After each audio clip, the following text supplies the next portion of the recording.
அவர்களுக்கு நன்றிகளை கூறிக்கொண்டு ஈழமக்கள் புரட்சிகர விடுதலை முன்னணி சார்பாக முன்னாள் பிரதேச சபை உறுப்பினரும் மாவட்ட குழு பொறுப்பாளரும் மத்திய குழு உறுப்பினருமான திரு பரமேஸ்வரன் அவர்களை அன்போடு அழைக்கின்றோம்.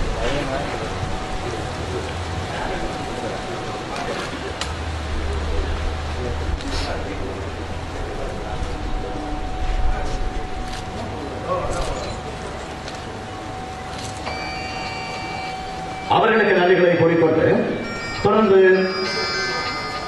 வடக்கு மாகாண சபை உறுப்பினரும் தமிழீழ விடுதலை கழகத்தின் மூத்த உறுப்பினருமான கௌரவ ஜி.டி. லிங்கநாதன் ஐயா அவர்களை அன்போடு அழைக்கின்றோம். மங்கள வழக்கின் அடுத்த சுதையேற்றுவதற்காக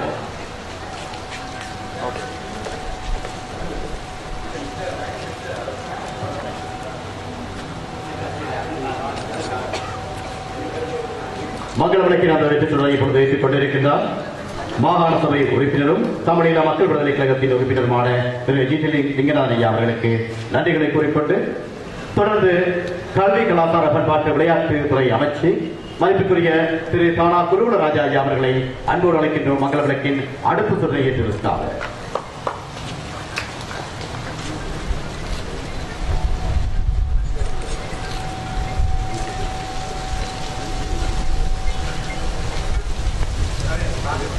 அவர்களுக்கு நன்றிகளை கூறிக்கொண்டு தொடர்ந்து வடக்கு மாகாண மேற்பொடி கைத்தொழில்துறை அமைச்சர் மதிப்புக்குரிய திரு டெனிசன் ஐயா அவர்களை அன்போடு அழைக்கின்றோம்.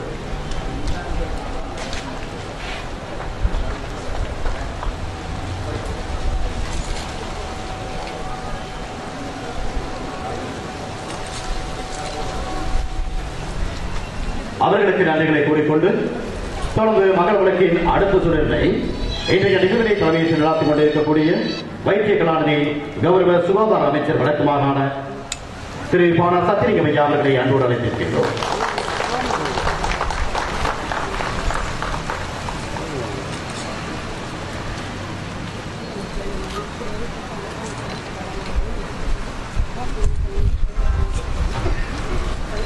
அவர்களுக்கு நன்றிகளை கூறிக்கொண்டு நிறைவேற்றிருப்பது மங்கள விளக்கீட்டு நிகழ்வு. ஏற்றப்பட்டிருக்கும் இந்த சுடர்கள்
பொது தேர்தல் 2015 மாபெரும் பொதுக்கூட்ட வன்னி தேர்தல் மாவட்டத்துக்குரிய இந்த நிகழ்விலே கலந்து சிறப்பித்துக் கொண்டிருக்கின்ற தமிழ்த் தேசிய கூட்டமைப்பினுடைய கட்சிகளின் தலைவர்களே,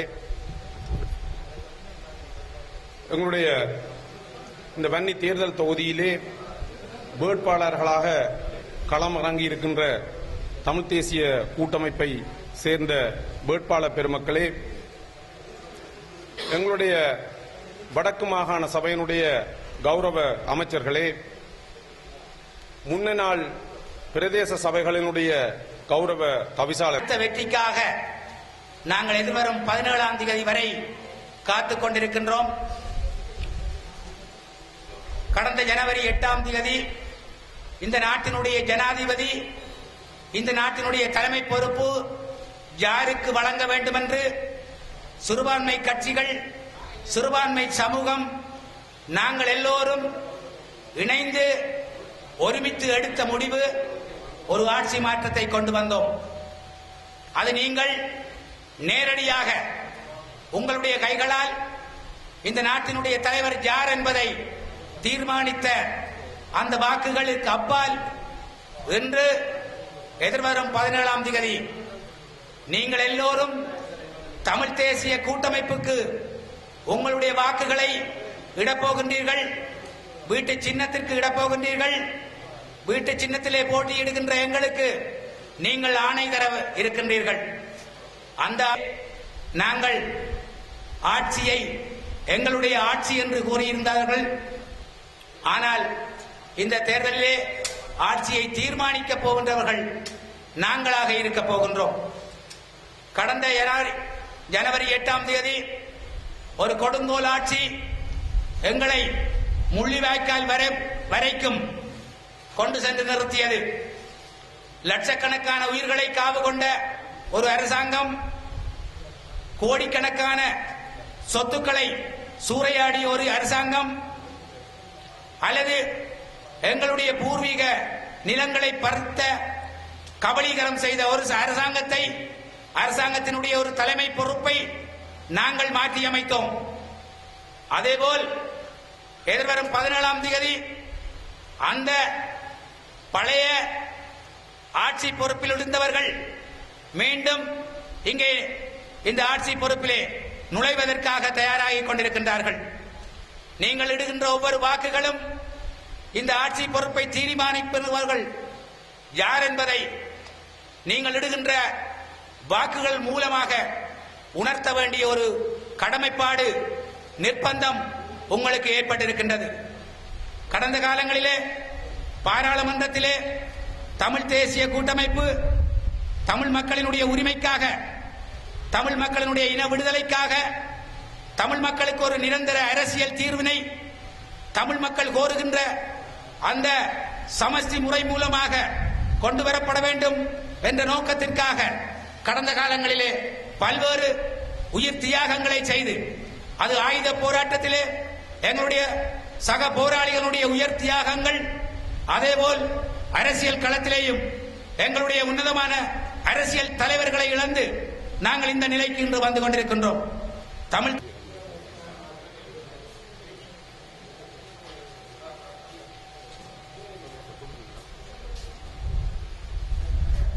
தமிழ் தேசிய கூட்டம் நாங்கள் மக்களுக்கு என்ன செய்தோம் என்று கேட்கின்றார்கள். தமிழ் தேசிய கூட்டமைப்பு மக்களுக்காக குரல் கொடுத்திருக்கின்றது. தமிழ் மக்களினுடைய விடுதலைக்காக குரல் கொடுத்திருக்கின்றது. தமிழ் மக்களினுடைய உரிமைக்காக குரல் கொடுத்திருக்கின்றது. நிச்சயமாக நாங்கள் எங்களுடைய மக்கள் என்ன நோக்கத்திற்காக கடந்த காலங்களிலே ஆயுத ரீதியிலேயும் அகிம்சை ரீதியிலேயும் போராடினார்களோ அந்த நோக்கத்தினுடைய அந்த இலக்கினை எட்டும் வரைக்கும் தமிழ் தேசிய கூட்டமைப்பு நிச்சயமாக தொடர்ந்து போராடும். கடந்த காலங்களிலே நாங்கள் பல்வேறு இழப்புகளை சந்தித்தோம். போராளிகள் ஒருபுறம் எங்களுடைய உன்னதமான அந்த இலட்சியத்திற்காக தங்களுடைய இன்னுயிர்களை ஈர்ந்து கொண்டிருந்தார்கள். அதேபோல் நாங்கள் பாராளுமன்றத்திலேயும் அரசியல் ரீதியாக குரல் கொடுத்த தமிழ் மக்களுக்காக, தமிழ் மக்களினுடைய உரிமைக்காக, தமிழ் மக்களினுடைய விடுதலைக்காக, தமிழ் மக்களுக்கு ஒரு நிரந்தரமான அரசியல் தீர்வை எட்டுவதற்காக தமிழ் மக்களினுடைய பாதுகாப்புக்காக சுதந்திரத்திற்காகவும் நாங்களும் அரசியல் ரீதியாக எங்களுடைய தலைவர்களை இழந்தோம். ஜோசப் பர்ராசசிங்கம், சிவநேசன், ரவிராஜ், சந்திரநேரு, இப்படியாக ஒவ்வொரு பாராளுமன்ற உறுப்பினர்களையும் அடுக்கடுக்காக நாங்கள் இழந்து கொண்டிருந்தோம். ஆனால் தமிழ் தேசிய கூட்டமைப்பினுடைய நாங்கள் ஏனைய பாராளுமன்ற உறுப்பினர்கள் நினைத்திருந்தால் மற்றவர்கள் கூறுவது போல் ஓடி ஒளிந்திருக்கலாம். நாங்கள் ஓடி ஒளியவில்லை. நாங்கள் ஒரு காலத்திலே நாங்கள் விடுதலை இயக்கத்தை ஒரு நோக்கத்திற்காக தமிழீழ விடுதலை இயக்கமாக இருக்கலாம், தமிழீழ மக்கள் விடுதலை கழகமாக இருக்கலாம், ஈழ மக்கள் புரட்சிகர விடுதலை முன்னணியாக இருக்கலாம், அல்லது தமிழீழ விடுதலை புலிகள் இயக்கமாக இருக்கலாம். எந்த இயக்கமாக இருந்தாலும் ஒரு காலத்திலே நாங்கள் ஒரு உன்னதமான நோக்கத்திற்காக ஆயுதமேந்தி போராட புறப்பட்டவர்கள். நாங்கள் அடுத்த நாளே அடுத்த கணமே எங்களுடைய மரணம் எந்த நேரமும் சம்பவிக்கலாம் என்ற ஒரு நினைப்போடுதான் நாங்கள் போராட்ட களத்திலே குதித்தவர்கள். நாங்கள் இந்த அரசியல் களத்திலே கூட நாங்கள் எந்த தியாகங்களை செய்வதற்கும் கடந்த காலங்களிலே தயாராக இருந்தோம். அது உயிர் தியாகமாக இருந்தாலும் தயாராகத்தான் நாங்கள் இருந்தோம். ஆனால் எங்களுடைய இன்று பலர் கேட்கின்றார்கள், போராளிகள், ஆயுதம் தூக்கியவர்கள், அவர்கள் என்ன நோக்கத்திற்காக தூக்கினார்கள்? நாங்கள் அரசியல் தெரியாதவர்கள்,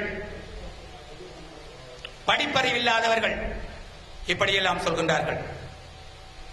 ஆனால் எங்களை தூண்டியவர்கள் யார்? எங்களை ஆயுதம் தூக்குவதற்கு தூண்டியவர்கள் யார்? அவர்கள் படித்தவர்களாக இருக்கலாம். ஆனால் நிச்சயமாக நாங்கள் எங்களுடைய நோக்கத்தில் இருந்து விடுபடப் போவதில்லை. பல்வேறு குற்றச்சாட்டுகள், நாங்கள் அபிவிருத்தி திட்டங்களை முன்னெடுக்கவில்லை என்று கூறுகின்றார்கள். எங்களை யார் தடுத்தது என்று உங்களுக்கு தெரியும். மஹிந்த ராஜபக்சவும் இங்கே இருக்கின்ற அமைச்சர்கள், ஆளுநர்கள் கடந்த காலங்களிலே எங்களுடைய நாங்கள் முன்னெடுத்த அபிவிருத்தி திட்டங்களை திட்டமிட்டு தடுத்தார்கள். எங்களுக்கு ஒருபுறம் உயிர் ஆபத்து, உயிர் அச்சுறுத்தல்களை விடுத்துக் கொண்டிருந்த நிலையிலே கூட எங்களுக்கு வெவ்வேறு வகைகளிலே நாங்கள் அபிவிருத்தி திட்டங்களை முன்னெடுப்பதிலே பல்வேறு தடைகளை போட்டிருந்தார்கள். ஆனால் இவற்றை உங்களிடம் நாங்கள் எந்த சந்தர்ப்பத்திலேயும் எந்த ஒரு தேர்தலிலேயும் நாங்கள் அபிவிருத்தி திட்டங்களை முன்னெடுக்க இருக்கின்றோம், எங்களுக்கு வாக்களியுங்கள் என்று நாங்கள் கேட்கவில்லை. எங்களுடைய உரிமைக்காக, எங்களுடைய விடுதலைக்காக நாங்கள் குரல் கொடுக்க இருக்கின்றோம், அதற்காக மட்டுமே நீங்கள் வாக்களியுங்கள் என்று கேட்டோம். அதற்கான ஆணையைத்தான் நீங்கள் கடந்த காலங்களிலே தந்தீர்கள். ஆகவே இந்த நேரத்திலே நான் அவற்றை மீளவும் நினைவுபடுத்திக் கொண்டவனாக இந்த தேர்தலிலே வீட்டு சின்னத்துக்கு நிச்சயமாக வாக்களிப்பீர்கள். இங்கே உள்ளே இருக்கின்றவர்கள் ஏற்கனவே தீர்மானித்து விட்டவர்கள், இந்த வளவுக்குள் அரங்கினுள் இருப்பவர்கள் ஏற்கனவே தீர்மானித்தவர்கள். சில வேளைகளிலே வெளியே இருக்கின்றவர்கள் தீர்மானிப்பதிலே தயக்கம் இருக்கலாம். அவர்களை நான் அன்போடு அழைக்கின்றேன், நீங்கள் வீட்டு சின்னத்துக்கு வாக்களிக்க வேண்டும் என்று. இன்றைய இந்த நிகழ்வை ஒழுங்குபடுத்தி தந்து இல்லாமல் செய்வதற்கு உளவியல் ரீதியாக சிதைக்க நினைத்துக் கொண்டிருக்கிறது. இந்த சிங்கள பேரினவாதம் எமது காணிகளை அபகரித்து எம்மை நடுரோட்டில் விட்டுக் கொண்டிருக்கிறது. இந்த சிங்கள பேரினவாதம் எமக்கான அடிப்படை உரிமைகளை வழங்க, எமது சுய நிர்ணய உரிமைகளை மறுத்து நிற்கிறது. எனவே இந்த தேர்தலில் இந்த மக்கள் இந்த தமிழ் தேசிய கூட்டமைப்பை ஆதரிக்க நான் கோரி நிற்கிறேன். இந்த வன்னிமான் பண்டார வன்னியன் வாழ்ந்ததால் அடங்கா பற்ற என பெயர் பெற்றது. ஈழத்தமிழன் தனக்கென ஒரு கடல் படையை வைத்திருந்தான், தனக்கென ஒரு தரைப்படையை வைத்து வாழ்ந்தவன், தனக்கென ஒரு ஆகாயப்படையை வைத்திருந்தவன், தனக்காக நீர்மூழ்கியை கூட கட்டி வைத்திருந்தவன். அனைத்தையும் சூழ்ச்சி செய்தவர்கள் தமது தோள் மீது கை போட்டு தமிழினத்தின் அனைத்து இருப்புகளையும் சிதைத்தார்கள். சர்வதேச வல்லரசுகள் அனைத்துக்கும் துணை போயின. இன்றைய இந்த நிலையில் தேசிய தலைவரின் சிந்தனையில் உருவாகிய தமிழ் தேசிய கூட்டமைப்பு மட்டுமே அணையாக நிற்கிறது. உங்களது உரிமைகளுக்கு பாதுகாப்பாக நிற்கிறது. இன்று இந்த தமிழ் தேசிய கூட்டமைப்பின் இருப்பு இல்லாமல் இருக்குமாக இருந்தால் உங்களின் வீட்டுக்குள் வருபவர் போபவர் யார் என அறியாமல் இருக்க வேண்டிய நடுவில் நாம் விட்டுவிட முடியாது. இந்த போராட்டத்தில் நாம் இறுதியாக வெற்றி பெற்றே ஆக வேண்டும் என்ற ஒரு கட்டாய நிலையில் இருக்கின்றோம். தமது ஆயுத பலம் சிதைக்கப்பட்டது. நமது அரசியல் பலம் சிதைக்கப்பட முடியாதது. இந்த தமிழ் தேசிய கூட்டமைப்பை குலைப்பதன் மூலம் அவர்கள் அதை அடைய நினைத்தால் அது காணல் நீராகத்தான் முடியும். எனவே இந்த தமிழ் தேசிய கூட்டமைப்பின் இந்த உரிமை மீட்கும் போராட்டம் நமது மக்களின் உரிமைகள் மீட்டெடுக்கப்படும் வரை வடக்கு கிழக்கு இணைந்த தாயகத்தில் சுயநிர்ணய உரிமையுடன் கூடிய நமக்கான ஒரு சுய ஆட்சியை அல்லது ஒரே ஒன்றுபட்ட நாட்டிற்குள் சகலருக்கும் உள்ள ஒரே உரிமைகள் உள்ள ஒரே நாட்டில் ஒரு உரிமை ஆட்சியை நாம் ஆளுவதற்கான சூழல் இங்கு ஏற்படுத்தப்பட வேண்டும். இந்த 2009 இறுதியில் நமது மக்கள் கொத்து கொத்தாக கொல்லப்பட்டனர். புதுக்குடியிருப்பு வைத்தியசாலையில் சிதைக்கப்பட்டு பல நூற்றுக்கணக்கான நோயாளர்கள் ஒரே குண்டு வீச்சில் கொல்லப்பட்டனர். முள்ளிவாய்க்கால் மண்ணில் முள்ளிவாய்க்கால் பாடசாலையில் வைத்தியசாலை ஊழியர்கள் உட்பட கொல்லப்பட்டனர். இத்தனைக்கும் பிறகும் நாம் இன்று சாதாரணமாக நமது வாழ்வாதாரத்தை நோக்கி படையெடுக்கலாமா? பல லட்சக்கணக்கான மக்களை இழந்து நிற்கிறோம். பல 10,000 போராளிகளை இழந்து நிற்கிறோம். பல ஆயிரக்கணக்கான நமது பெண்கள் விதவைகளாக்கப்பட்டிருக்கின்றார்கள். பெருந்தொகையான மக்கள் இளைஞர்கள் சிறைகளில் வாடிக்கொண்டிருக்கிறார்கள். பல லட்சக்கணக்கான ஏக்கர் காணிகள் பறிமுதல் செய்யப்பட்டிருக்கின்றன. நமது பல லட்சக்கணக்கான மக்கள் பாதிக்கப்பட்டிருக்கிறார்கள். நமது அடிப்படை வாழ்வாதாரம் சிதைக்கப்பட்டிருக்கிறது. எனவே இந்த நிலையில் நாம் இந்த தேர்தலில் பங்கு கொண்டிருக்கின்றோம். எனவே மக்களே, நீங்கள் நன்கு சிந்தியுங்கள். நாம் சிதறிவிடும் ஒரு சில வாக்குகள் நமக்கான ஒரு ஆசனங்களை இல்லாமல் செய்துவிடும். 2010 ஆண்டு நடந்த தேர்தலில் நமது வாக்களிப்பு வீதம் குறைவாக இருந்ததால் 75% இருந்த மக்களின் நாம் பெற்றுக்கொண்ட ஆசனங்கள் அரைவாசி மட்டுமே. என்று என்னால் இன்னும் நிறையவே பேச நினைக்கிறேன். ஆனால் இந்த மேடைக்கு பொறுப்பானவர் சுரண்ட தொடங்கிவிட்டார். எனவே நான் இந்த தேர்தலில் தமிழ் தேசிய கூட்டமைப்புக்கு இந்த பெரியோர்கள், தாய்மார்கள், இளைஞர்கள் அனைவருக்கும் எனது அன்பான வணக்கம். கொடுத்து ஜனாதிபதி தேர்தல், அந்த தேர்தலிலே தமிழ் மக்கள் ஒட்டுமொத்தமாக மிக பெருவாரியாக மஹிந்த ராஜபக்ஷ அரசை தூக்கி எறிய வேண்டும் என்று மனத்தில் கொண்டு மிக பெருவாரியாக ஜனாதிபதி மைத்ரிபால சிறிசேனா அவர்களுக்கு வாக்களித்தார்கள். தமிழ் தேசிய கூட்டமைப்பு ஒரு முடிவு எடுத்து அந்த தேர்தலிலே நான் இங்கு போட்டபடியால் எனக்கு நன்றாக தெரியும், ஏறக்குறைய 27,000 வாக்குகள், 20,000 25,000 வாக்குகள் தென்னிலங்கை கட்சிகளுக்கு அளிக்கப்பட்டது. 75% வாழக்கூடிய தமிழர்கள் இங்கு வெறும் 3 ஆசனங்களை மாத்திரம் பெற்றோம். இங்கு கூறப்பட்டது அந்த வாக்கு வீதம் குறைந்தபடியால் தான் எங்களுக்கு ஆசனங்கள் 3 வந்ததாக. வந்த மூவரும் தமிழ் பேசும் மக்கள் தான், மறுக்கவில்லை. ஆனால் அவர்கள் தென்னிலங்கை கட்சிகள் என்று போது இந்த 2 கட்சிகளும் ஐக்கிய தேசிய கட்சியாக இருக்கலாம், சுதந்திர கட்சி இன்று ஐக்கிய மக்கள் சுதந்திர முன்னணியாக இருக்கலாம்.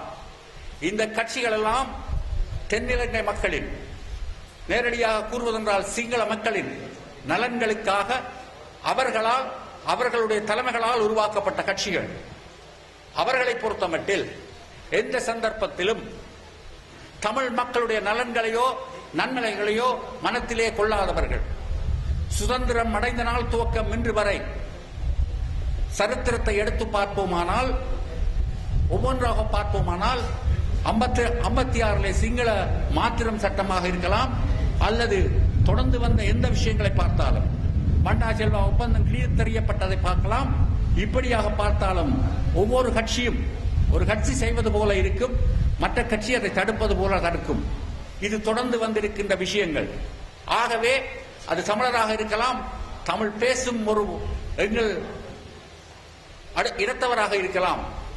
ஆனால் அவர் ஒரு தென்னிலங்கை கட்சியிலே கேட்கின்ற போது அல்லது அந்த கட்சியிலே இருந்து தெரிவு செய்யப்படுகின்ற போது இருக்கக்கூடிய ஆபத்தை நீங்கள் உணர்ந்து கொள்ள வேண்டும். அந்த தென்னிலங்கை கட்சி தலைவர்கள் அவர்கள் தங்களுடைய மக்களுடைய நலத்தை தான் முன்னிறுத்துவார்கள். எங்களுடைய மக்களை எவ்வளவு தூரம் புறந்தள்ள முடியும் அல்லது அடிமைப்படுத்த முடியும் என்ற அந்த சிந்தனை தான் அவர்கள் மனத்திலே இருக்கும். இவர்களை பொறுத்தமட்டில் கூட எந்த விதத்திலும் தங்கள் இனத்துக்கோ தமிழ் இனத்துக்கோ சார்பாக எதையும் பேசிவிட முடியாது. இங்கு பல விஷயங்களை கூறலாம் தேர்தல் காலங்களிலே. அங்கு எந்த விதத்திலும் அவர்களால் நிச்சயமாக எங்களுடைய மக்களுடைய நலன் சார்ந்த விஷயங்கள் எதையுமே பார்க்க முடியாது, சொல்லக்கூட முடியாது. அந்த தலைவர்கள், அது ரணில் விக்ரமசிங்காவாக இருக்கலாம், மைத்ரிபால சிறிசேனாவாக இருக்கலாம், அல்லது மஹிந்த ராஜபக்ஷவாக இருக்கலாம், அந்த கட்சிகளில் இருக்கக்கூடியவர்கள் அவர்களுடைய கருத்துக்களை கொள்கைகளை முரண்பட்டு எந்த விதத்திலுமே அவர்கள் நடக்க முடியாது.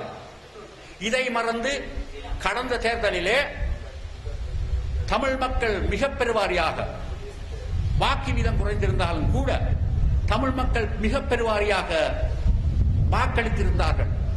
அது ஒரு மிக முக்கியமான காரணம்.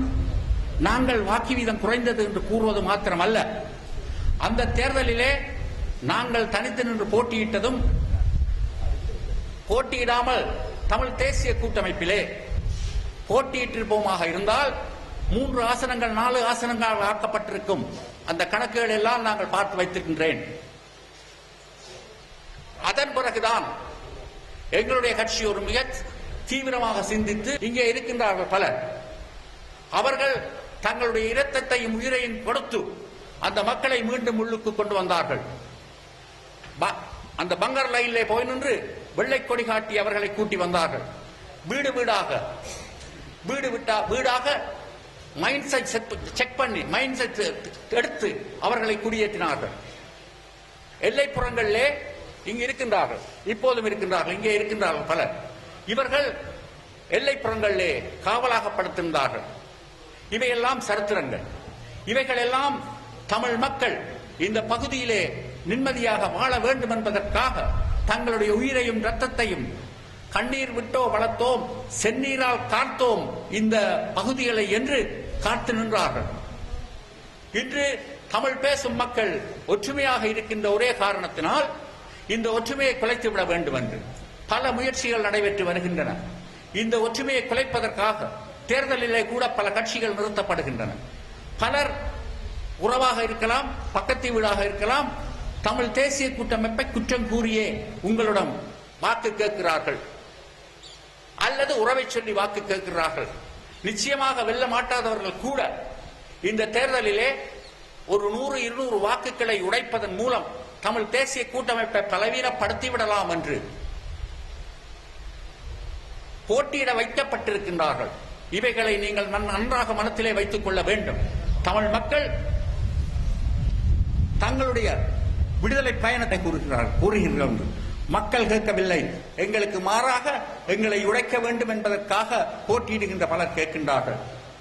முக்கியமான தேர்தலை முக்கியமான தேர்தல் என்றுதான் கூற வேண்டும். இலங்கையிலே நடைபெறுகின்ற தேர்தல் மாத்திரமல்ல, உலகத்திலே எங்கு தேர்தல் நடந்தாலும் தேர்தல் என்றாலே அது ஒரு முக்கியமான விஷயம்.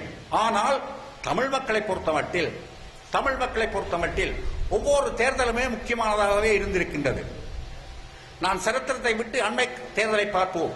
ஜனாதிபதி தேர்தல் மிக முக்கியமான தேர்தல் என்ற காரணத்தினால்தான் தமிழ் மக்களுக்கு நாங்கள் இப்படி மேடை போட்டு பேசவில்லை, துண்டு பிரசுரம் வழங்கவில்லை, வீடு வீடாக சென்று வாக்கு கேட்கவில்லை. இருந்தாலும் மாகாண சபையில் போட்டதை காட்டிலும் 2% அதிகமான வாக்குகளை அளித்தார்கள் அந்த தேர்தலிலே. ஏனென்றால் அவர்கள் மிக தெளிவாக உணர்ந்தார்கள், இந்த வடக்கையும் கிழக்காக மாற்ற வேண்டும் என்ற ஒரு முயற்சி எடுக்கப்பட்டிருந்ததை அவர்கள் நன்றாக உணர்ந்தார்கள். பல விஷயங்களை கூறினாலும் இந்த விஷயத்தை தான் நான் மிக முக்கியமாக பார்ப்பது. நிரந்தரமாக வடக்கையும் கிழக்காக்கிவிட வேண்டும் என்ற அந்த முடிவுடன் மஹிந்த ராஜபக்ஷ அரசு செயல்பட்டு வந்தது. உங்களுக்கு தெரியுமோ தெரியாதோ, முல்லைத்தீவு மாவட்டத்திலே அந்த 3-4 வருஷ காலத்துக்குள்ளேயே 4000 வாக்குகள், பெரும்பான்மை இனத்தைச் சேர்ந்த 4000 வாக்குகள் அதிகரித்திருக்கின்றன. 4000 வாக்குகள் என்றால் கிட்டத்தட்ட 7000-8000 பேர் குடியமர்த்தப்பட்டிருப்பார்கள். இப்படியாக குடியமர்த்தப்பட்டு மேற்கிலே எங்களுடைய சகோதர இனம் அல்லது தமிழ் பேசும் இனமாக இருந்தாலும் அவர்கள் மீள்குடியேற்றம் என்ற பெயரிலே பலர் வெளியிலே இருந்து கொண்டு வந்து குடியேற்றப்பட்டார்கள். இது எல்லாம் நடந்தது உங்களுக்கு நன்றாக தெரியும். இது எல்லாம் ஒரு நோக்கத்துடன் நடத்தப்பட்டது. இந்த மண்ணை முழுமையாக எங்களுடைய தாயக பூமியை உடைத்து தமிழ் மக்களுடைய தமிழ் தேசியத்தினுடைய அடிப்படையான இந்த தாயக நிலத்தை உடைத்து தாயக பூமியை உடைத்துவிட்டு இங்கு தமிழ் பிரச்சனை ஒன்றே இல்லை என்பதை உலகுக்கு காட்டுவதற்காக எடுக்கப்பட்ட நடவடிக்கை அது. மஹிந்த ராஜபக்ஷவை தூக்கி எறிந்ததன் மூலம் மக்கள் மிக சரியான விஷயத்தை செய்திருக்கின்றார்கள். அது இன்று முழுமையாக இல்லாவிட்டாலும் நிறுத்தப்பட்ட ஒரு நிலைமை இருக்கின்றது. அறிமுகம். அந்த வகையிலே என்னுடைய பெயர் திருமதி சாந்தி ஸ்ரீஸ்கந்தராஜா. நான் தமிழ் தேசிய கூட்டமைப்பின் இலங்கை தமிழரசு கட்சி சார்பாக வன்னி தேர்தல் தொகுதியின் முல்லைத்தீவு மாவட்டத்தில் வேட்பாளராக போட்டியிடுகின்றேன். நான் எனது கல்வியை கலைமானி பட்டத்தை யாழ் பல்கலைக்கழகத்திலும், பட்ட பின்படிப்பை கொழும்பு பல்கலைக்கழகத்திலும், எனது முதுமானி பட்டத்தை மதுரை பல்கலைக்கழகத்திலும் நிறைவு செய்து இலங்கை திட்டமிடல் சேவையின் தரம் 1 பிரதி திட்டமிடல் பணிப்பாளராக கடமையாற்றி வந்தேன்.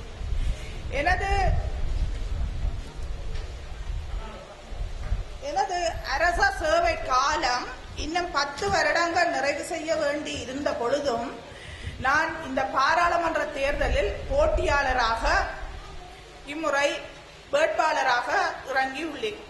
இது என்னை பற்றிய அறிமுகம்.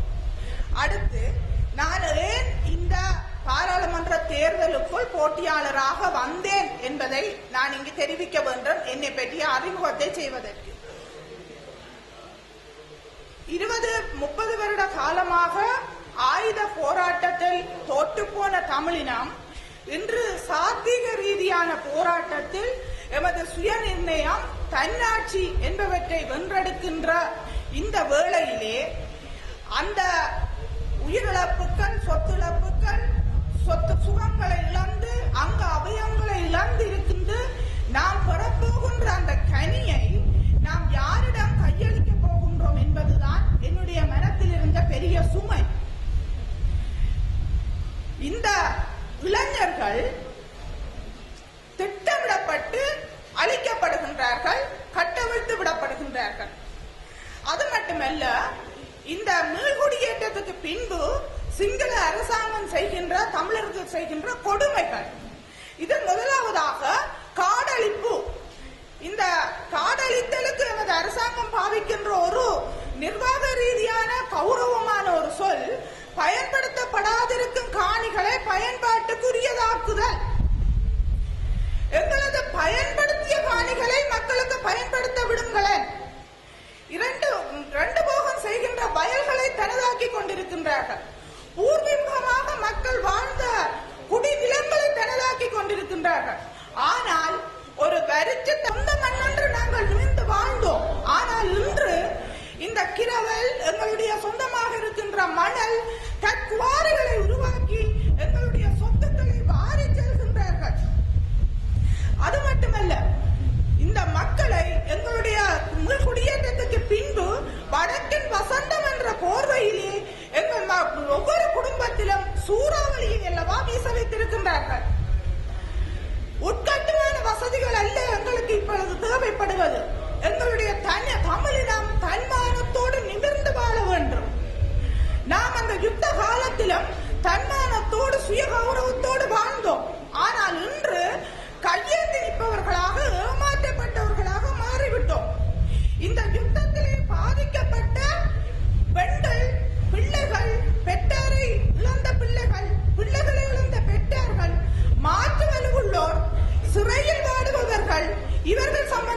விசேட எந்தவித நடவடிக்கைகளும் இதுவரை எடுக்கப்படவில்லை.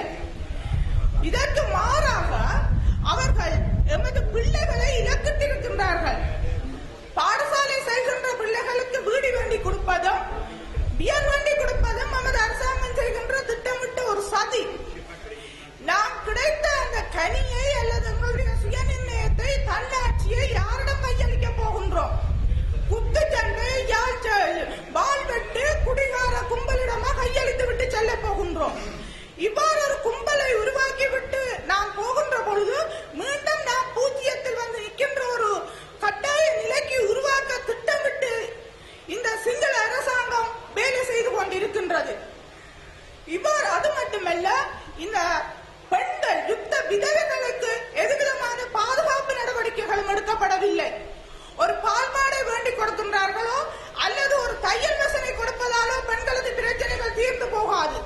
அவர்களது உரிமைகளை வென்றெடுப்பதற்கு, அவர்கள் தங்களுள்ள பாதுகாப்பாக வாழ்வதற்கு இந்த அரசு இதுவரை என்ன நடவடிக்கையை எடுத்து விட்டது? சிறுவர்களது துஷ்பிரயோகம் இன்று எமது வித்யாவின் 90வது நாள் நினைவு நாள். மக்கள் அலையாக பாய்ந்து நீதி கேட்ட பொழுதும் இன்று தடையந்தடிக் கொண்டிருக்கின்றார்கள். இப்படி எத்தனை வித்தியாக்கள் வெளிவராதிருக்கின்றார்கள் எங்களது பிரதேசத்தில். இந்த பெண்களது பிரச்சனை, சிறுவர்களது துஷ்பிரயோகங்கள் சர்வதேச மட்டத்திலே வெளிப்படுத்தப்பட வேண்டும். இதற்கு நீதி கிடைக்க வேண்டும். 42,000க்கு மேற்பட்ட மாற்று வலுவுள்ளோர் வட மாகாணத்திலே வாழ்ந்து கொண்டிருக்கின்றார்கள். இவர்களது அடிப்படை தேவைகள் கூட இதுவரை பூர்த்தி செய்யப்படவில்லை. ஆனால் அதற்கு மாறாக எங்களுடைய அரசாங்கம் வடக்கின் வசந்தம் என்ற வகையில் வீடுகளை செப்பனிடுவதும், வீடுகளை கட்டிக் கொடுப்பதும், லீசிங் ஆசை காட்டி எங்களை மக்களை கடனாளி ஆக்கிக் கொண்டிருக்கின்றார்கள். நாங்கள் அந்த யுத்த காலத்தில் கூட கௌரவமாக வாழ்ந்தோம். ஆனால் இன்று கையேந்தி நிற்கின்ற ஒரு இக்கட்டான நிலைக்கு உள்வாங்கப்பட்டிருக்கின்றோம். பால்மாடை கொடுக்கின்றார்கள், பால் உற்பத்தி வன்னியிலே அதிகரித்துக் கொண்டு போகின்றது. ஆனால் அந்த பாலான்ற மூலப்பொருள் ஏன் இங்கு முடிவுப் பொருளாக மாற்றப்படக்கூடாது? நெல்லு ஏன் இங்கு முடிவுப் பொருளாக மாற்றப்படக்கூடாது? அதை சிங்களவர் விரும்புகின்றார்கள் இல்லை. எங்களுடைய மக்கள் கூலியாளாகவும் அடிமைகளாகவும் இருக்க வேண்டும் என்றும் முதலாளிகளாகவே இருந்து கொண்டிருக்கின்றார்கள். சரி, புதிய தொழில் சாலைகளை நிறுவ வேண்டாம். ஓட்டு தொழிற்சாலை இருந்தது, ஆணையரவில் உப்பள தொழிற்சாலை இருந்தது. இவற்றையாவது மீள ஆரம்பிப்பதற்கு ஏதாவது நடவடிக்கை எடுத்து இருக்கிறார்களா? இந்த ஆணையரவை காட்சி கூடமாக ஆக்கி இருக்கின்றார்கள். நாம் அந்த ஆணையரவை கடந்து செல்கின்ற பொழுது எங்களுடைய நெஞ்சிலே நெருப்பை அள்ளி வீசுகின்றது. எவ்வளவு கனவுகளோடு வென்றெடுக்கப்பட்ட அந்த ஆணையரவு இன்று சிங்களவருக்கு காட்சி கூடமாக காட்சி அளிக்கின்றது. அது மட்டுமல்ல, இந்த மாற்று வலு உள்ளவர்களுக்கென்று விசேடமாக எந்த விதமான நடவடிக்கைகளும் எடுக்கப்படவில்லை. இவையெல்லாம் அவர்கள் கூறியது என்னவென்றால், காயப்பட்டவர்கள் எல்லாம் புலிகள், செத்தவர்கள் எல்லாம் புலிகள், நாம் பொதுமக்கள் எல்லோரையும் பாதுகாப்பாக வவுனியாவுக்கு கொண்டு வந்து திரும்ப மீள்குடியேற்றம் செய்து விட்டோம், அபிவிருத்தி நடந்து கொண்டு இருக்கின்றது என்று. ஆனால் இறுதி யுத்தத்தில் செல்வீச்சின் பொழுது எனது இடது காலை இழக்கின்ற பொழுது நான் புலி அல்ல. நான் 25 வருட அரசு சேவையில் இருந்த பொழுதுதான் எனது காலை இழந்தேன். எங்கே அரசாங்கம் கூறட்டும் பார்ப்போம், நான் புலியாக இருக்கின்ற பொழுது எனது கால் துண்டிக்கப்பட்டது. ஆகவே அன்பான மக்களே, உங்களை தயவாக கேட்டுக்கொள்கின்றேன். இந்த அரசியலில், இந்த பாராளுமன்ற தேர்தலில் நான் வந்திருப்பது வருகிறார், யானையில் வந்தவர் வெத்திலையில் தாவறார். இப்போது புதிய புதிய தொழில்நுட்பங்கள் வந்து பாரிய வாகனங்கள் தென்னிலங்கையில் வந்த பிற்பாடு அங்கு வேலை செய்வதற்கு வத்திருந்த அலியன் யானைகள் வந்து இங்கு இறங்கி இருக்கின்றது. அதில் சில யானைகளை இடியன் துவக்கால் வெடிவைத்து விட்டார்கள். இன்னும் சில யானைகள் தையல் மிஷின் கொடுப்பதும், அரிசி கொடுப்பதும், சைக்கிளும் கொடுக்க ஆயத்தமாவதாக சொல்லுகிறார்கள். இன்னும் சில பட்டங்களோ உயர பறக்கின்றன. மணக்கோட்டையில் டிரைவர் இல்லாத பசுவண்டிகள் ஓடுகின்றது. டிரைவர் இல்லாத பசுவண்டி தலைவர் மலையகத்தில் ஓடி குப்புற குதிக்க முதல் தாவி இஞ்சால வந்து எங்களுக்கு ஓட்டம் காட்டுகிறார். ஆகவே பலர் வருவார்கள் போவார்கள். இந்த வீடு நிலையானது, எங்களை பாதுகாப்பது இந்த வீடு.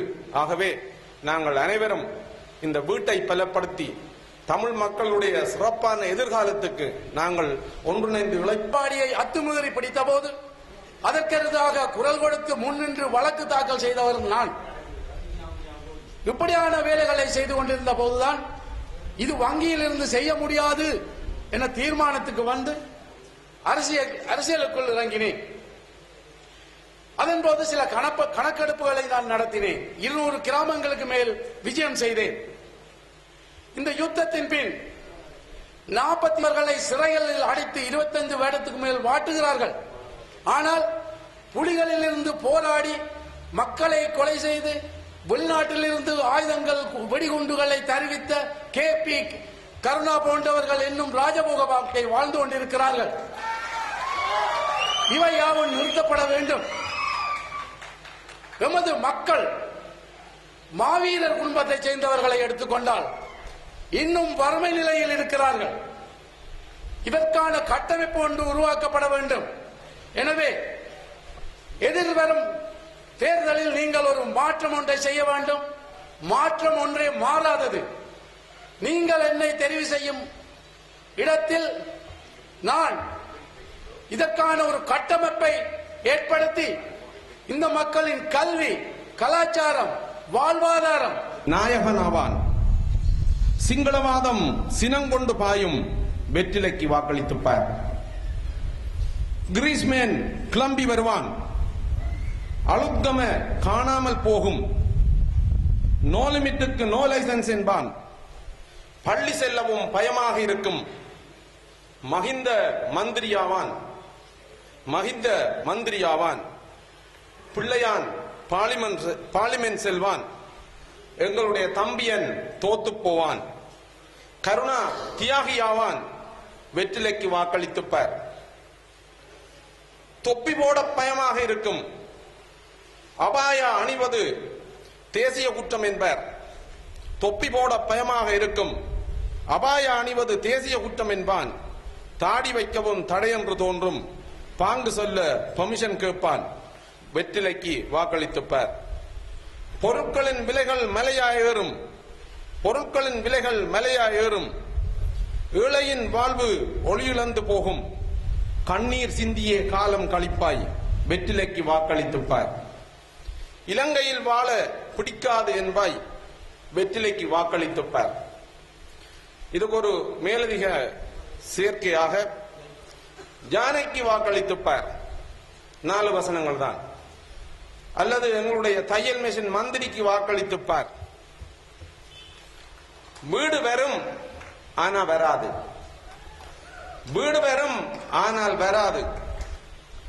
உறுதி இருக்கும், காணி உன்னிடம் இருக்காது. உறுதி இருக்கும், காணி உன்னிடம் இருக்காது. காடு இருக்கும், காட்டில் மரம் இருக்காது. காடு இருக்கும், காட்டில் நல்ல மரம் இருக்காது. யானைக்கு வாக்களித்துப்பார். ஆறு இருக்கும், ஆறில் மணல் இருக்காது. ஆறு இருக்கும், ஆறில் மணல் இருக்காது. கல்லுமலை பாதாள குழியாக மாறும். யானைக்கு வாக்களித்துப்பார். தையல் மிஷின் மந்திரிக்கு வாக்களித்துப்பார். நன்றி. நமது முயற்சிகள் பல வடிவங்களை பெற்றிருக்கிறார்.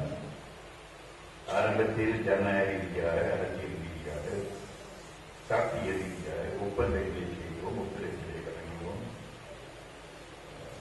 பலவிதங்களில் கடனுக்கு தீர்ப்பதற்கு முயற்சித்தோம். தந்தை செல்வநாயகனுடைய காலத்தில் அதில் அமர்வு முயற்சித்தார். ஆனால் அந்த முயற்சிகள் கைகூடவில்லை. கைகூடாவிட்டாலும் கூட பெரும்பான்மை தலைவர்களால் சில கடமைகளையும் கொடுத்தது. தமிழ் பேச்சு மக்களை பொறுத்தவரையில் வடகிழக்கில் அவர்களுக்கு அக்கறையும் அங்க காணிகள் யாருக்கு வழங்கப்படுவது நம்பிதமாக வழங்கப்பட வேண்டும். பிராந்தியங்களுக்கு சுயாட்சி அளிக்கப்பட வேண்டும். பிராந்தியங்கள் எளிதமாக நிர்ணயிக்கப்பட வேண்டும். அந்த ஒப்பந்தங்களின் மூலமாக வடகிழக்கை பொறுத்தவரை தமிழ் பேசும் மக்கள் அந்த பிராந்தியங்களில் ஒரு விசேஷமான அக்கறை கொண்டவர் என்பது நிரூபிக்கப்பட்டது. அது மாத்திரமல்ல, தந்தை செல்வார பாதித்த கொள்கையின் அடிப்படையில் இந்த நாட்டில் வாழ்கின்ற தமிழ் மக்கள் ஒரு தனி தேசிய மக்கள், ஒரு தனி தேசிய இனம். அவர்களுக்கு ஒரு கலை, கலாச்சாரம், மொழி, பண்பாடு, பாரம்பரியம் உண்டு. சரித்திர ரீதியாக அவர்கள் வடகிழக்கில் வாழ்ந்து வந்திருக்கிறார்கள் என்ற நிலைப்பாடு ஏற்றுக்கொள்வார்கள். இந்த கடமங்கள் 1987 ஆண்டு ஆடி மாதம் 29ஆம் தேதி கைச்சாத்திடப்பட்ட இலங்கை இந்திய ஒப்பந்தத்தின் கீழ் ஏற்றுக்கொள்ளப்பட்டது. இந்திய இலங்கை ஒப்பந்தத்தின் கீழ் உண்மையில் தமிழ் பேசும் மக்கள் சரித்திர ரீதியாக வாழ்ந்து வந்திருக்கின்றார்கள். வடகிழக்கு மாநிலங்கள் என்ற அடிப்படையில் இணைந்த வடகிழக்கு ஒரு அரசியல் அமையும் என்று மெதுவான தலைவர்களுக்கு முயற்சியை கைவிடாத காரணத்தை நிமித்தம் காலத்துக்கு காலம் அந்த மக்கள் மீது வன்முறை காட்டப்பட்ட காலத்தை நிமித்தம் நம்மளுக்கு 77 79 எமது இளைஞர்கள் ஆயுதமேந்தி போராட்டத்தில் நம்பி அந்த ஆயுத போராட்டம் 30 வருடங்களாக நடைபெற்றிருக்கிறது. தற்பொழுது அதை முடிந்திருக்கிறது. அது முடிந்து 6 வருடங்கள் ஆகிவிட்டது.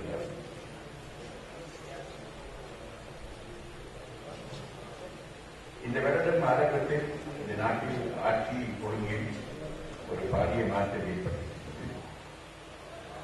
ஒரு பெரிய ஜனாதிபதி நமது பிரச்சனை முன்னெப்பொழுதும் இல்லாத அளவுக்கு சர்வதேச மயமாக்கப்பட்டிருந்தது. அதை பற்றி நான் முதலில் பேசுகிறேன். இந்த சூழலில் தான் இந்த பாராளுமன்ற தேர்தல் நடந்தது. நமது பிரச்சனை இன்னும் தீர்க்கப்படவில்லை. ஆனால் பிரச்சனை தீர்ப்பதற்கு பல முயற்சிகள் எடுக்கப்பட்டது. இந்திய இலங்கை ஒப்பந்தம் ஏற்பட்ட பிறகு அரசியல் சாசனத்தில் சில மாற்றங்கள் கொண்டு வரப்பட்டது. அந்த மாற்றங்கள் போதுமானது அல்ல என்ற அடிப்படையில் ஜனாதிபதி ரணசிங்க பிரேமதாசுடைய காலத்தில், ஜனாதிபதி சந்திரிகா பண்டாரநாயக்க காலத்தில், இடதுபேர் ரணில் விக்ரமசிங்கவுடைய காலத்தில், ஜனாதிபதி மஹிந்த ராஜபக்சேவுடைய காலத்தில் பல்வேறு நடவடிக்கைகள் எடுக்கப்பட்டன. பல்வேறு பாராளுமன்ற பிரிவு குழுக்கள், பல்வேறு நிபுணர்களுடைய குழுக்கள், பல்வேறு அறிக்கைகள், பல்வேறு தீர்மானங்கள் எடுக்கப்பட்டு ஒரு அரசியல், ஆனால் அவை சம்பந்தமாக பரவலாக ஒரு சமத்துவம் இருந்த பொழுதும் கூட, ஒரு ஒருமைப்பாடு இருந்த போதிலும் கூட அரசியல் சாசன ரீதியாக அவை நிறைவேற்றப்படவில்லை. இந்த சூழலில் இந்த தேர்தல் நடக்கிறது. அதன் காரணமாக நாங்கள் கூறுகின்றோம், இது ஒரு மிகவும் முக்கியமான தேர்தல் என்று. ஏனென்றால் பொதுவான எதிர்பார்ப்பு என்னவென்றால், இந்த தேர்தல் முடிந்த பிறகு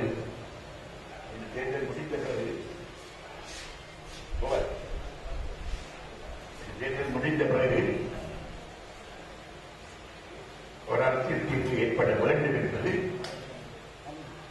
பொதுவான நிலைப்பாடு.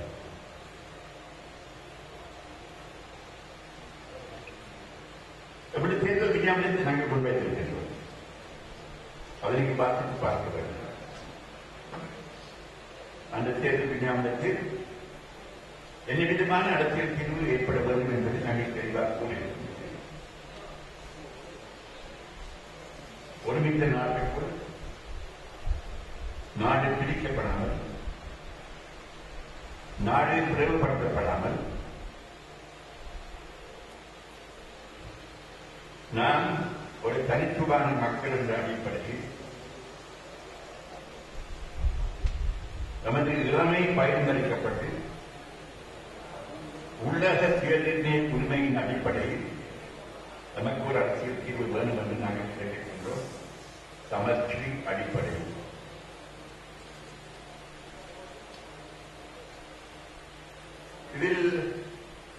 புரட்சிகரமாக எதுவும் இல்லை. வெவ்வேறு நாடுகளில் வெவ்வேறு இனங்களை சார்ந்த மக்கள், வெவ்வேறு மதங்களை சார்ந்த மக்கள், வெவ்வேறு கலாச்சாரங்களை பின்பற்றுகின்ற மக்கள் வாழ்ந்து வருகின்ற நாடுகளில் விதமான ஆட்சி முறைகள் பரவலாக இருக்கின்றன. அது எல்லோருக்கும் தெரியும். நமது ஆகிய இந்தியாவை எடுத்து பார்த்தால் பெங்கால் மாநிலத்தில் பெங்காலி மக்கள் தான் ஆட்சி வருகின்றார்கள். பஞ்சாப் எடுத்து பார்த்தால் பஞ்சாபி மக்கள் ஆட்சி வருகின்றார்கள். கேரளாவில் மலையாள மக்கள் ஆட்சி வருகின்றார்கள். ஆந்திராவில் தெலுங்கு மக்கள் ஆட்சி வருகின்றார்கள். தமிழ்நாட்டில் தமிழ் மக்கள் ஆட்சி வருகின்றார்கள்.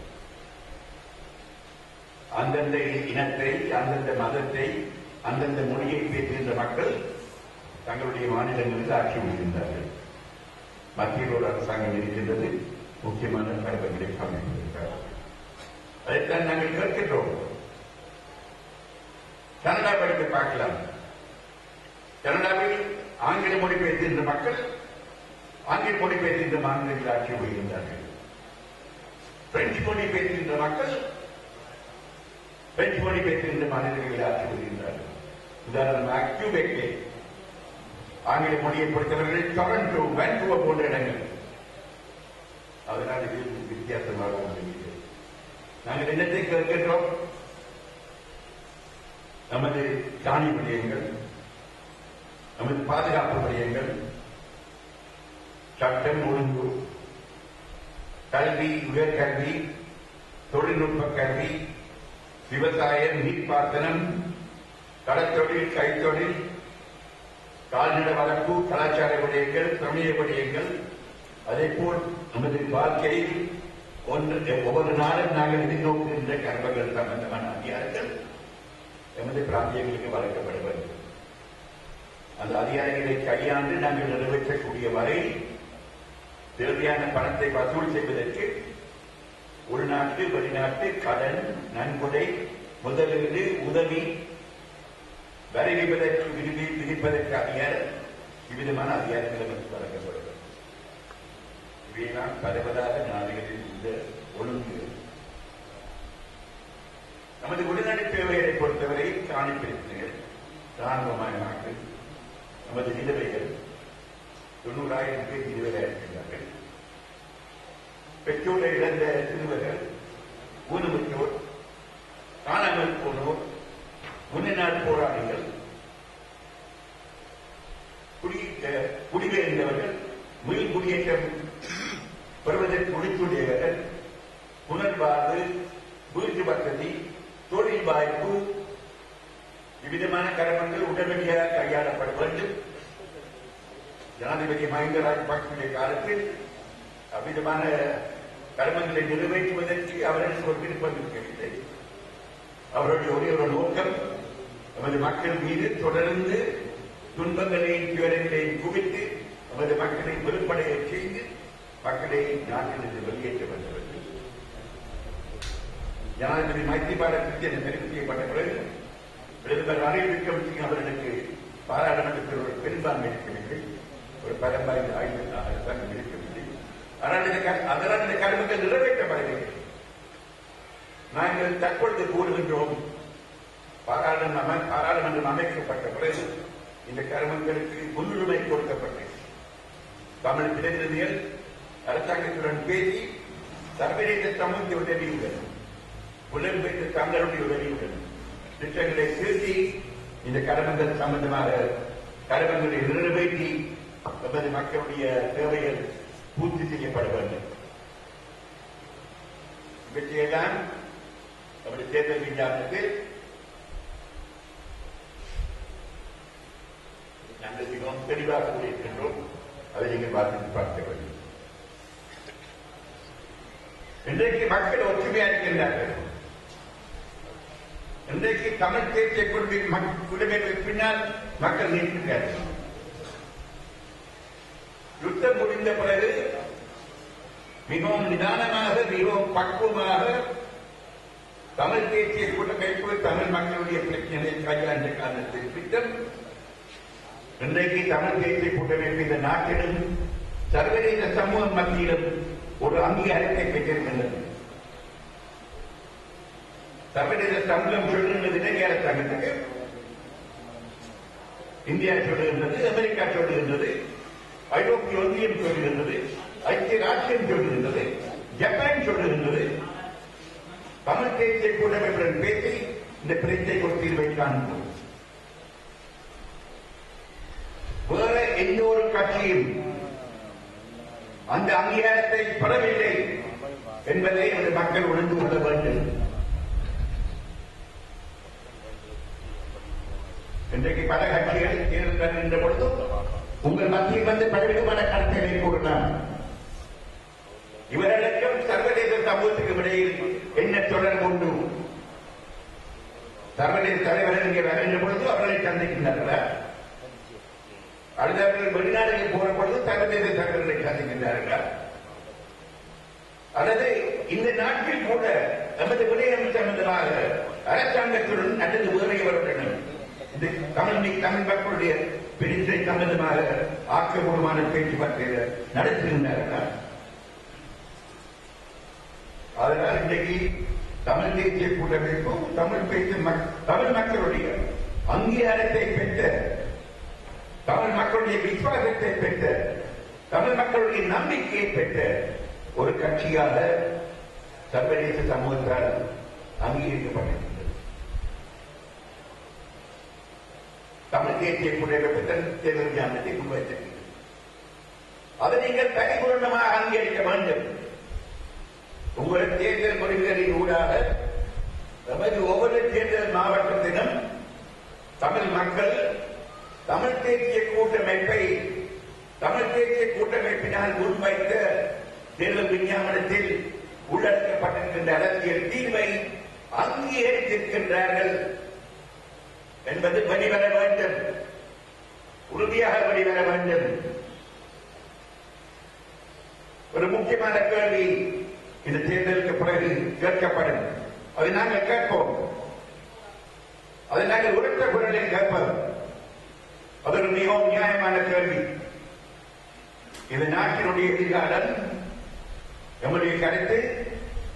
இந்த நாட்டினுடைய எதிர்காலத்தை நிர்ணயிப்பதற்கு ஒரு புது அரசியல் சாசனம் உருவாக்கப்பட வேண்டும். அந்த புது அரசியல் சாசனம் பெரும்பான்மையின் அடிப்படையில் உருவாக்கப்பட போகின்றதா, அல்லது இந்த நாட்டில் வாழ்கின்ற சகல மக்களையும் ஒன்றாக நினைக்கக்கூடிய வகையில் நியாயத்தின் அடிப்படையில், நீதியின் அடிப்படையில் உருவாக்கப்பட போகின்றதா? வெவ்வேறு நாடுகளில் வெவ்வேறு மக்கள் வாழ்ந்து வருகின்ற நாடுகளில் எந்த விதமான ஒழுங்குகள் இருக்கின்றதோ அந்த ஒழுங்குகளின் அடிப்படையில் எல்லோரும் சமமாக சமத்துவமாக வாழக்கூடிய விதத்தில் அந்த தேர்தல் விஞ்ஞாபனம் உருவாக போகின்றதா, அடுத்த பெரும்பான்மையின் அடிப்படையில் உருவாக போகுதா என்பது எல்லோரும் தீர்மானிக்க வேண்டிய ஒரு விடயம். அது மைத்திரிபால சிறிசேனாவாக இருக்கலாம், ரணில் விக்ரமசிங்கவாக இருக்கலாம், மஹிந்த ராஜபக்சவாக இருக்கலாம். ஆனால் இந்த கேள்விக்கு ஒரு முடிவு எல்லோரும் எடுக்க வேண்டும். ஏனென்றால் இந்த பிரச்சனை தீர்க்கப்படாவிட்டால் வன்முறை இந்த நாட்டில் மீண்டும் தலைதூக்கமாக இருந்தால் தமிழ் இனம் அழிக்கப்படும். தமிழ் இனம் அழிக்கப்படுவதை நாங்கள் அங்கீகரிக்க முடியாது. தமிழ் இனம் அழிக்கப்படுவதை சர்வதேச சமூகம் அங்கீகரிக்க முடியாது. தமிழ் இனம் அழிக்கப்படும் ஒரு சூழல் ஏற்படுமாயிருந்தால் சர்வதேச சமூகத்திற்கு ஒரு கடமை இருக்கின்றது, தமிழ் இனத்தை பாதுகாப்பதற்கு. அவ்விதமான பாதுகாப்பை நாங்கள் பகிரங்கமாக கூற வேண்டிய ஒரு கடமைப்பாடு நமக்கு ஏற்படும். அதனால்தான் நாங்கள் கூறுகின்றோம், இந்த தேர்தலுக்கு பிறகு ஒரு நியாயமான நிரந்தரமான நடைமுறைப்படுத்தக்கூடிய நிலைநிற்கக்கூடிய உறுதியான ஒரு அரசியல் தீர்வு ஏற்பட வேண்டும். அது ஒரு அத்தியாவசிய தேவை. தமிழ் மக்களை பொறுத்தவரையில், இந்த நாட்டில் வாழ்கின்ற ஏனைய மக்களை பொறுத்தவரையில், நாட்டை பொறுத்தவரையில் அது ஒரு அத்தியாவசியமான தேவை. அது நிறைவேற்றப்பட வேண்டும் என்று நாங்கள் கேட்கின்றோம். இந்த காரணங்கள் நிமித்தம் தான் நாங்கள் சொல்கின்றோம், இந்த தேர்தல் ஒரு முக்கியமான தேர்தல். தமிழ் மக்கள் அளிக்கப் போகின்ற ஒரு முடிவு ஒரு முக்கியமான முடிவு. மீது விவரங்களையும் துன்பங்களையும் குறித்து மக்களை நாட்டிலிருந்து விரட்டுவதுதான் அவருடைய ஒரே நோக்கமாக இருந்தது. ஆனால் இன்றைக்கு ஒரு பொது ஜனாதிபதி அவர் மிகவும் ஒழுங்காக நடந்து கொள்கின்றார். இந்த நாட்டில் சில பிரச்சனைகள் உண்டு. அந்த பிரச்சனை தீர்க்கப்பட வேண்டும். அது முக்கியமான பிரச்சனை என்று பயிரமாக சொல்லுகின்றார். அவருடன் நாங்கள் பேசியிருக்கின்றோம். அம்மையார் சந்திரிகா பண்டாரநாயக்கோடைய காலத்தில் ஒரு அரசியல் தீர்வை ஏற்படுத்துவதற்கு கடினமான முயற்சி எடுக்கப்பட்ட பொழுது ஜனாதிபதி சந்திரிகா பண்டாரநாயக்க குமாரத்துக்கு அவர் பூர்ணமான உதவி வழங்கியவர். அமைச்சர் சபையில் ஒரு அமைச்சர் என்ற வகையில் அது எனக்கு தெரியும். அவர் சில கடமைகள் சம்பந்தமாக சில நடவடிக்கை எடுத்திருக்கின்றார். விசேஷமாக பரிகாமம் சம்பந்தமாக, காப்பூர் சம்பந்தமாக ராஜபக்சவுடைய வாக்குறுதிகளை ராஜபக்ச மீறி சில கடினமான முடிவுகளை எடுத்து அந்த காணியில மக்களிடமிருந்து பறைப்பதற்கு சில தீர்மானங்களை எடுத்து நிறைவேற்றியிருந்த போதிலும் கூட அவற்றை எல்லாம் நிவர்த்தி செய்து அந்த மக்களுக்கு நம்முடைய அந்த காணி திரும்பி வர வேண்டிய ஒரு நிலைமை தற்போது உருவாகியிருக்கின்றது. அது ஒரு முக்கியமான விடயம். ஆனால் தாங்கள் அதை நிறைவேற்றுவதற்கு வெகு தூரம் செல்ல வேண்டும். ஆனால் இவ்விதமான சிந்தனையின் அடிப்படையில் தாங்கள் செல்லலாம் என்ற நம்பிக்கை நமக்கு இல்லாமல் இல்லை.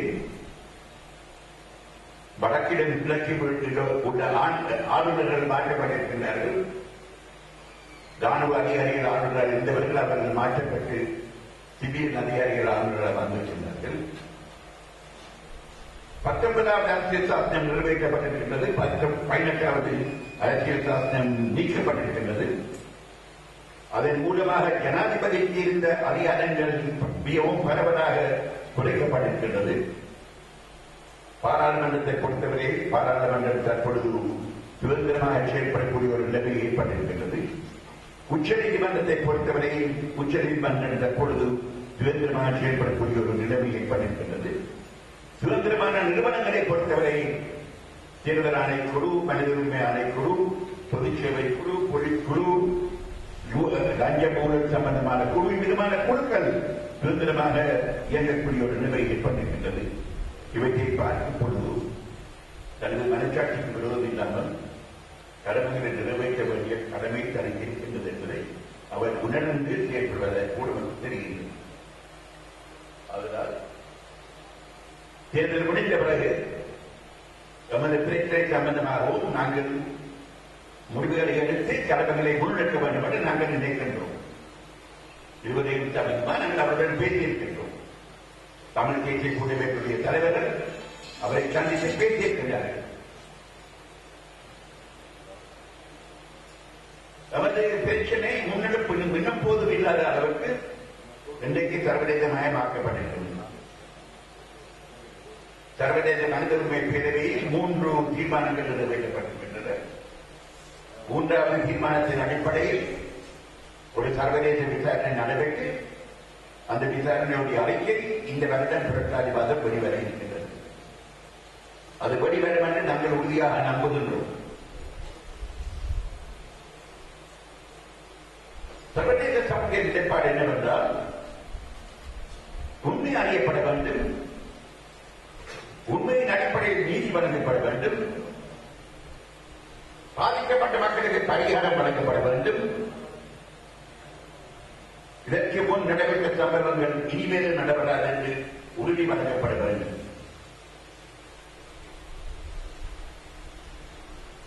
யுத்தத்தின் இறுதி கட்டத்தில் சர்வதேச மனிதாபிமான சட்டங்களும் சர்வதேச மனித உரிமை சட்டங்களும் மீறப்பட்டதாகவும் அதன் மூலமாக போர் குற்றங்கள் நிகழ்த்தப்பட்டதாகவும் உள்ளது முக்கியமான குற்றச்சாட்டு. இதுபடியும் சம்பந்தமாக உண்மை அறியப்பட வேண்டும். உண்மை அறியப்பட்டால்தான் நாட்டில் ஒரு நல்லிணக்கம், ஒரு புரிந்துணர்வு ஏற்படலாம். அவ்விதமாக ஒரு நல்லிணக்கம், புரிந்துணர்வு ஏற்படுவதாக இருந்தால் உண்மையை அறியப்படுவதுடன் தேசிய பிரச்சனைக்கு ஒரு தீர்வு பெற வேண்டும். தேசிய பிரச்சனைக்கு ஒரு தீர்வு பெறுவதாக இருந்தால் தமிழ் மக்கள் ஏற்றுக்கொள்ளக்கூடிய ஒரு அரசியல் தீர்வு இந்த நாட்டில் அத்தியாவசியம். அதை அவர் மறக்க முடியாது. இன்றைக்கு சர்வதேச சமம் என்ற கருமத்தில் மிகவும் அக்கறை அளிக்கின்றது. அரசியல் தீர்வு ஏற்பட்டாவிட்டால் நான் முன்கூறிய பிரகாரம் தமிழ் தேசிய இனம் அடைவதற்கு இடம் இருக்கும். நமது மக்களில் 10 லட்சம் மக்கள் இந்த நாட்டை விட்டு வெளியேறியிருக்கின்றார்கள்.